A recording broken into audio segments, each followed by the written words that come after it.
Madhugiri first news ಸುದ್ದಿಯ big impact. ರೈತನ ಜಮೀನಿಗೆ ಒಂದೇ ದಿನದಲ್ಲಿ ರಸ್ತೆ ಮಾಡಿಕೊಟ್ಟ ಕಂದಾಯ ಅಧಿಕಾರಿಗಳು.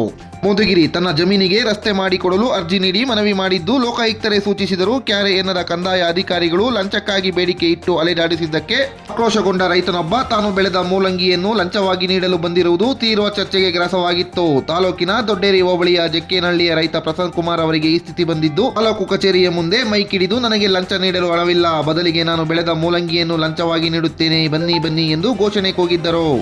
ದಿನಾಂಕ 4ನೇ ತಾರೀಕು ಮಧುಗಿರಿ ಫಸ್ಟ್ ನ್ಯೂಸ್ನಲ್ಲಿ ಲಂಚ ಬಾಕರಿಗೆ ರೈತ ತಂದ ಮೂಲಂಗಿ ಮದ್ದು ರೈತನ ಜಮೀನಿಗೆ ರಸ್ತೆ ಮಾಡಿಕೊಡಲು ಲೋಕಾಯುಕ್ತರೇ ಸೂಚಿಸಿದರು. ಕ್ಯಾರೆ ಎನ್ನದ ಕಂದಾಯ ಅಧಿಕಾರಿಗಳು ಎಂಬ ಸುದ್ದಿ ಪ್ರಕಟವಾಗಿತ್ತು.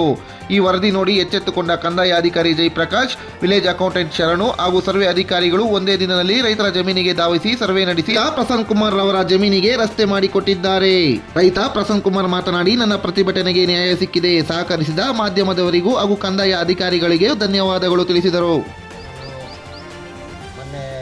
ಮಧುಗಿರಿ ತಾಲೂಕು ಆಫೀಸ್ ಹತ್ರ ಬಂದ್ಬಿಟ್ಟು ಮೂಲಂಗಿ ಇಟ್ಕೊಂಡು ಪ್ರತಿಭಟನೆ ಮಾಡ್ತಕ್ಕಂಥ ಒಬ್ಬ ವ್ಯಕ್ತಿ ಜಕ್ಕೇನಹಳ್ಳಿ ನಮ್ಮದು ಪ್ರಸನ್ನ ಕುಮಾರ್ ಅಂತ ಅಂದ್ಬಿಟ್ಟು ಒಬ್ಬ ರೈತ.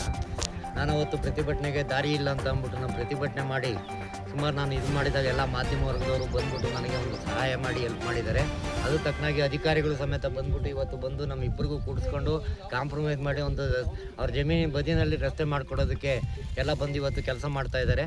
ಈಗ ಮಾಡಿಕೊಡ್ತಾರೆ, ಇನ್ನು ಸ್ವಲ್ಪ ಹೊತ್ತಲ್ಲಿ ಮಾಡ್ತಾರೆ. ಅದಕ್ಕೆ ತಮ್ಮ ಎಲ್ಲ ಒಂದು ಮಾಧ್ಯಮ ವರ್ಗದವರಿಗೂ ಮತ್ತು ಅಧಿಕಾರಿಗಳಿಗೂ ಸಹ ನಾನು ಧನ್ಯವಾದಗಳು ಹೇಳ್ತೀನಿ. ಜೊತೆಗೆ ನಂದೇನೋ ತಪ್ಪಿದರೆ ಕ್ಷಮಿಸ್ಬಿಡಿ ದಯವಿಟ್ಟು ಪ್ಲೀಸ್. ಇದರಲ್ಲಿ ಯಾವುದೇ ಒಂದು ದ್ವೇಷ ಇಟ್ಕೊಂಡು ಇದು ಮಾಡಬೇಡಿ. ಯಾಕೆಂದರೆ ಇದೇ ಥರ ಅನುಕೂಲನ ಅನಕ್ಷರಸ್ಥ ರೈತರುಗಳಿದ್ದಾರೆ, ಆ ರೈತರುಗಳಿಗೂ ಸಮೇತ ಅನುಕೂಲ ಮಾಡಿಕೊಟ್ರೆ ಅವ್ರ ಜಮೀನು ಇಟ್ಕೊಂಡು ಅವ್ರೇನೋ ಒಂದು ಇಂಡಿಪೆಂಡೆಂಟಾಗಿ ಜೀವನ ಮಾಡೋದಕ್ಕೆ ಆಗುತ್ತೆ. ವ್ಯಕ್ತಿ ಸ್ವಾತಂತ್ರ್ಯ ಅನ್ನೋದು ಇದರಿಂದ ಬರುತ್ತೆ. ದಯವಿಟ್ಟು ಅದನ್ನು ಮಾಡಬೇಕು ಅಂತ ತಮ್ಮಲ್ಲಿ ಕಳಕಳಿಯಾಗಿ ಕೇಳ್ಕೊತೀವಿ ಸರ್.